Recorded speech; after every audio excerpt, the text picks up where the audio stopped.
ETA courses at prestigious universities are failing their students. So I went to an ETA conference a few days ago, ran into a few guys that had just completed their first transaction about 6 weeks ago. Initially, it sounded like a great success story. They were alumni of the program that had completed a successful acquisition, and they've come back to see the students that are just getting in. So as we get to talking, the first thing I asked them is, hey, what have been the big negative surprises you've been hit with post-acquisition? And keeping on the standard facade like most people do, most people, if you ask them how they're doing, they're gonna say great, even if they're miserable. They said things have gone great and there haven't been any big negative surprises. But having been through 20 plus acquisitions, I know there's always some big negative surprises. There's no way there weren't any. So after talking for a little while, their wall started to come down and they finally revealed their big negative surprise. The business had not taken in any cash in weeks. The customers weren't paying and accounts receivable were piling up. Now, this is something we see with virtually every B2B acquisition, is that you see the cash collection cycle really start to expand as your accounts receivable start to age and build up. Now, I think there's maybe three factors that are in play here. I mean, one, a lot of the times the sellers just didn't care about collecting receivables on time. They didn't have an SBA loan, they had plenty of cash flow, their lifestyle was supported, so they just really weren't that worried about it. Versus you as the new acquiree, you're very worried about cash flow. You most likely have a very big loan payment. You don't have the cushion that they had, so collecting cash matters a lot more to you than it did to the previous owner.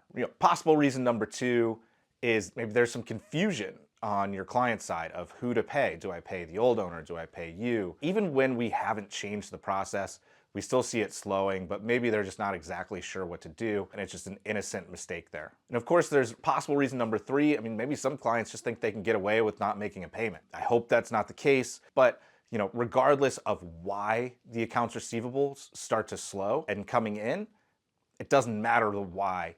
You as the new owner need to fix it. Now, typically what we do when faced with this situation is that our team, specifically the owner actions team, gets really aggressive on collections. We're gonna start sending out emails and invoices to make sure that they know how to pay, when to pay. And then we're also, the most important thing is picking up the phone and start dialing for dollars.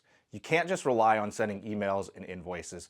Pick up the phone, make the phone call. That's the best way to increase your rate of collection. In some instances where the business really needs cash, we implement a carrot. So not only do we have the stick if you're late, we'll implement the carrot. We'll say you get a 5% discount if you pay within 5 days of your service being provided. That way you get clients to pay much faster, and that helps your cash conversion cycle going forward.